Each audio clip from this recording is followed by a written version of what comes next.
This is Mike making my video to add to my collection. Today is 3/28/2025 and it's 3:02 a.m. I'm basically making this video to talk about manifestation, miracle working, and basically the state of my mind,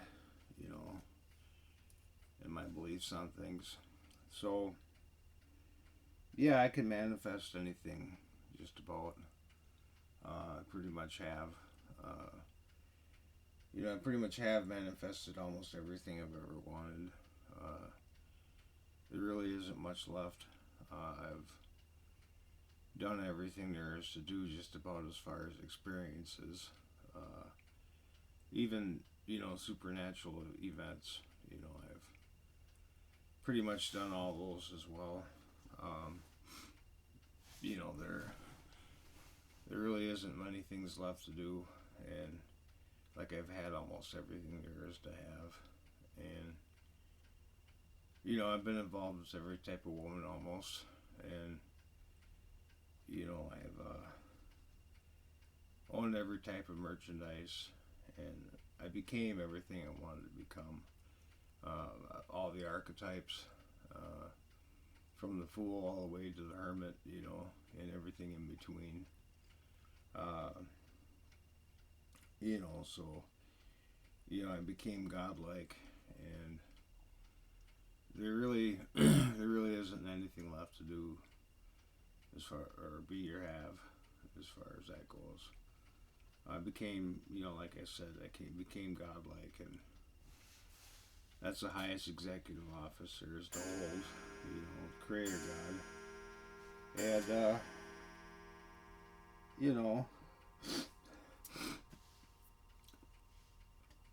there just isn't many things left to do or be or have. And, here I sit, I'm a pretty lonely person, I live by myself. I don't have a girlfriend, and, I don't necessarily want one, because, you buy a lion, you gotta start feeding it meat, and, that's kind of the way that works, and then you gotta dedicate half your time taming the lion, and taking care of the lion, and then, then you gotta, that particular woman or whatever, that woman you've got, you've got to buy things for her. You got to take her out to eat. You got to spend money on her cigarettes, and not to mention, she might have a lot of debt, student loan debt, or she might have gotten out of a divorce or whatever, and she has a bunch of debt. So that's kind of something that I kind of steer away from, and I prefer to take half my energies, that I have, and dedicate them towards myself, instead of dedicating them towards another woman or another person. So, what that does is it pretty much allows me to do the things that I want to do. If I want to take a shower, if I want to go for a drive, or if I want to, go get something to eat, or go shopping somewhere to buy something, I can. I don't have to ask permission to buy it, and if I want to buy a car, I can buy a car. I don't have to talk it over with the wife or whatever. And, I just found that, sometimes having a significant other can be very expensive. That's not always the case, but, it seems to me that having a wife can be a very expensive thing. Don't get me wrong, it can be very helpful to have a significant other. I mean, if I fall, somebody's there to pick me back up. But then again, they can be plotting against me, thinking of ways to take me down and destroy me. So I just prefer to stay by myself. I can dedicate 100% to filling my cup up. And if I want to help somebody, I can, but it's like, more often than not, I don't. I got to worry about number one before I can take care of somebody else. So anyway, that's how that works. I don't have any student loans. I don't have any child support. I got a car accident that I have to pay off. I think that's about $8,000. But I don't have to pay it off, I don't think, because I'm disabled and they can't draw blood from a turnip. I think it just went to collections. So anyway, there's that. And then, I can spend my time doing the things I want to do. If I want to research something or if I want to look something up, I can. But, I'm kind of at the point, where I've pretty much exhausted all my possibilities. There's no more miracle working. There's no more, there's no more miracle working. There's no more,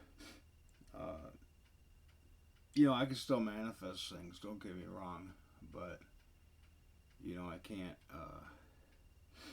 I can't really miracle work too many more times. I think I pretty much exhausted all the possibilities as far as miracle working goes. I can't think of too many more things to go on with that. So, anyhow,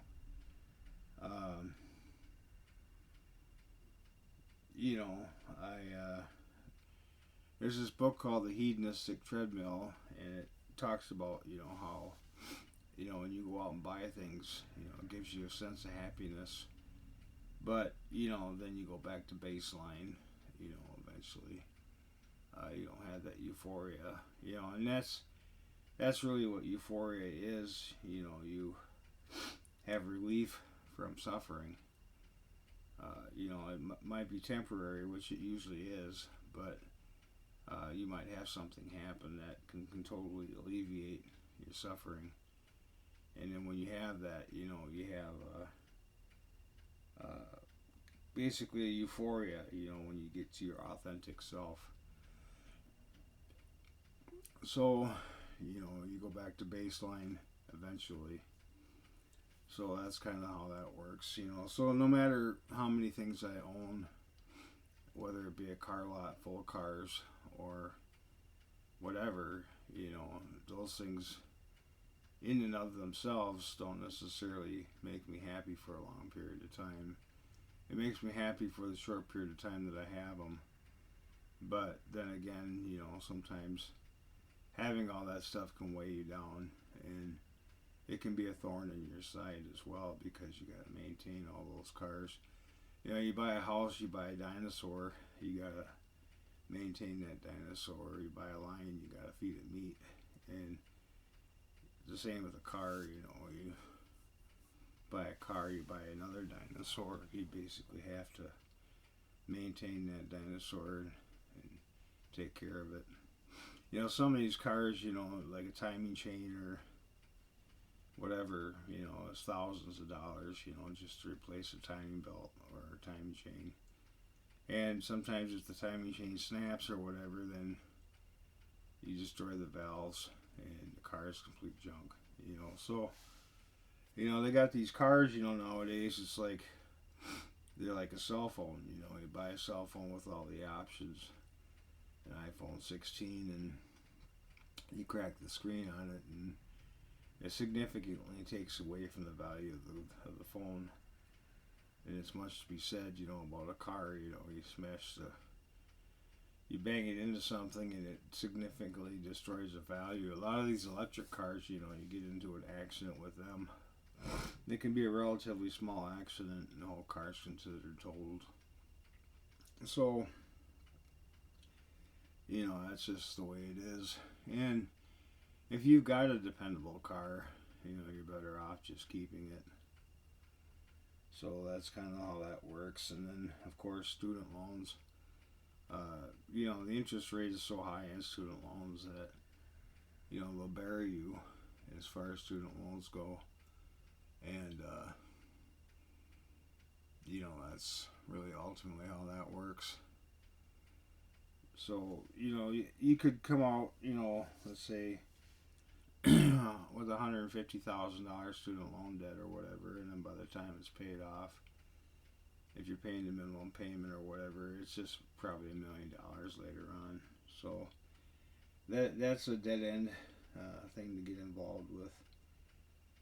You're better off just taking care of the things you take care of, and go to a tech school, if you're going to go to school for something, but, just for your own understanding. But, the thing is if you can't figure out a way to pay for it, it's better off not getting that loan. So, chasing after women and wine, useless knowledge. You don't lean on your own understanding, so sometimes, knowledge can be a complete waste of time. And women, they're empty pleasures. And, basically alcohol is another thing that's a complete waste. And not to mention,